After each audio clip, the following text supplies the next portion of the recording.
El chavo corría de un lado a otro mientras intentaba distraerse del hambre. Ya habían pasado varios días desde la última vez que comió algo, y su estómago rugía con fuerza.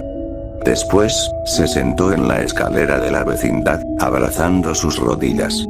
Su barril estaba vacío, como siempre, pero esta vez sentía que su propio cuerpo también lo estaba. Y Kiko, al verlo tan decaído, se acercó con una pieza de pan en la mano. Toma, chavito. Esto te ayudará. El chavo extendió la mano con esperanza, pero antes de que pudiera tocar el pan, una voz fría y autoritaria lo detuvo. Kiko, exclamó doña Florinda, mientras salía de su casa. ¿Qué crees que estás haciendo? Nada, mamita, solo le iba a dar un poco de pan al chavo. Respondió Kiko. Te he dicho que no le des comida a la chusma. Gruñó ella, arrebatándole el pan de las manos. Si empiezas a darle comida, se acostumbrará, y después no se irá nunca. El chavo miró la escena en silencio. No le sorprendía, pero le dolía. Kiko bajó la mirada, avergonzado, y regresó a su casa sin decir una palabra. Por otro lado, don Ramón y la Chilindrina sí querían ayudarlo. Mira, chavo, si tuviéramos aunque sea un poco más de comida, con gusto te invitábamos. Dijo don Ramón con pesar. Pero a veces ni nosotros comemos. La Chilindrina asintió con tristeza. No era mentira. Había días en los que su propio estómago rugía como el de su amigo. Y el chavo trató de sonreír. No se preocupen. Ya encontraré algo.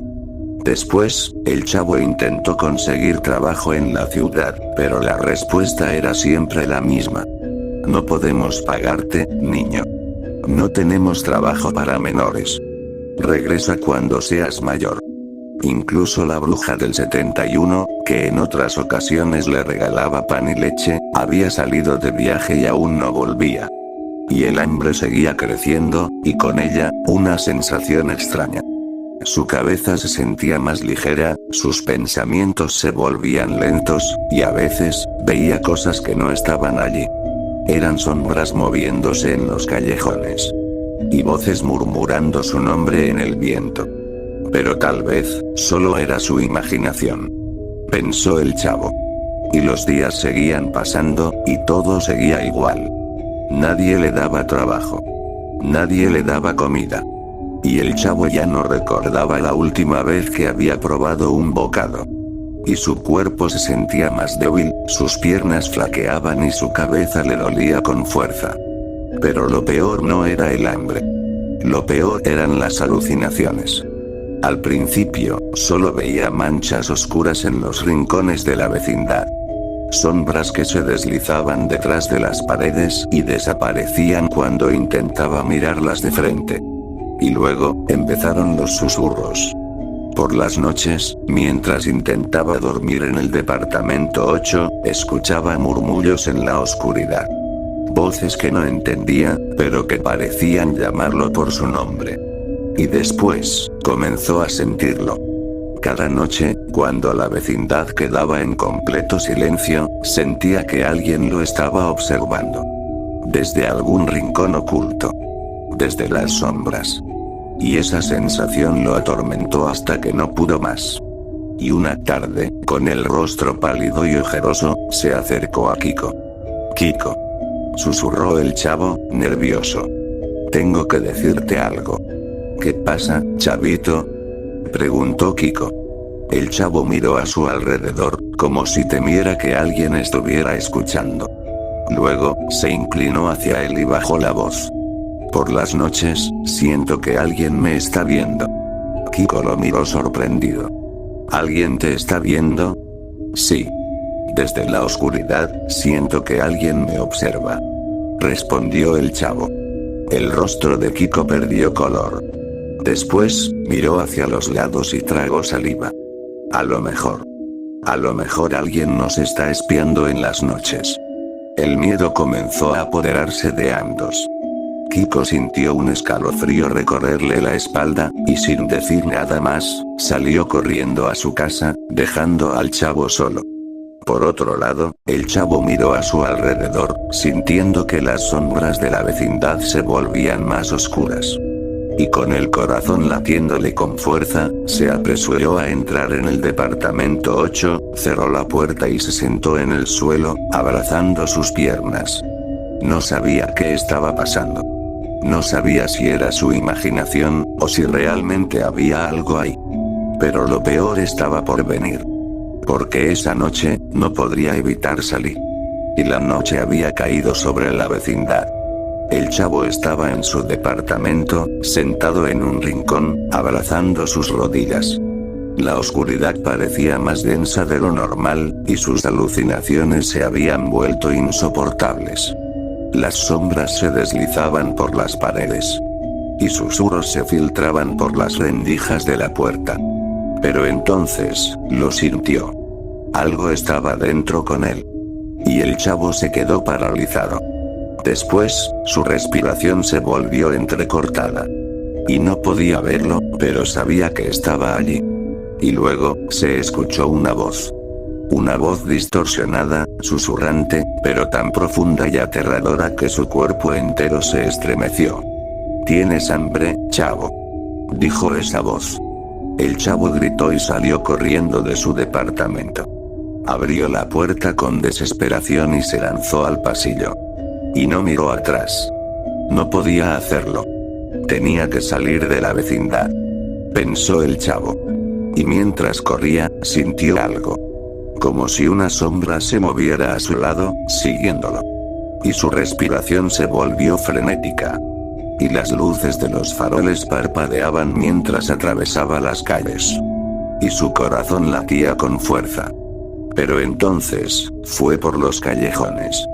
Y corrió sin rumbo, girando en cada esquina, tratando de perder a lo que lo seguía. Pero no importaba qué tan rápido fuera, la presencia aún estaba allí. Cerca. Muy cerca. Después de unos segundos, llegó a un puente. Y el chavo se detuvo.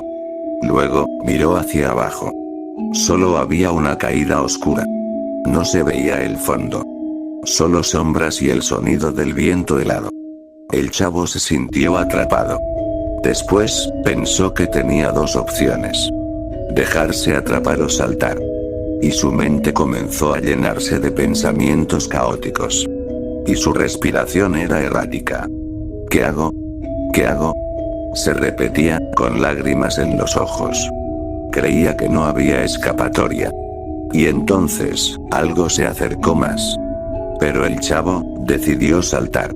Y el viento silbaba en sus oídos mientras caía.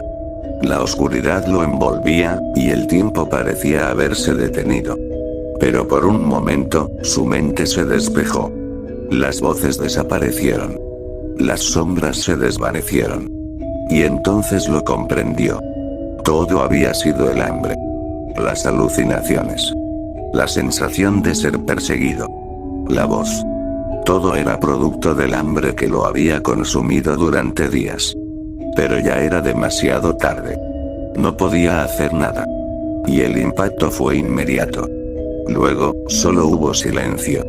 Y a la mañana siguiente el sol brillaba sobre la vecindad, pero el ambiente era diferente. Algo estaba mal. Y pronto, la noticia llegó. La policía se presentó en la vecindad con rostros serios.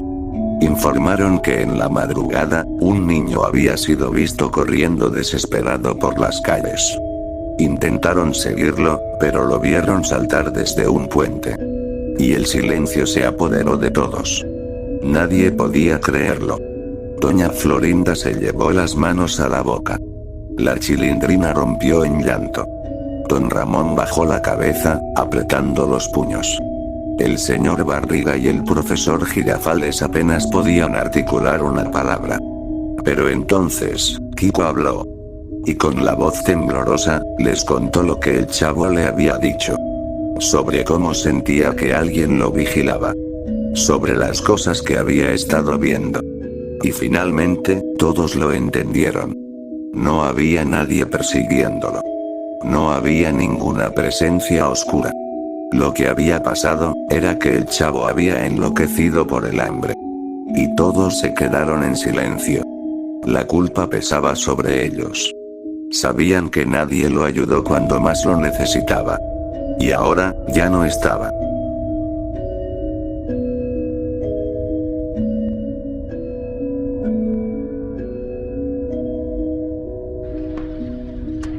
¡Toma! No te doy otra más porque presta para que te algo.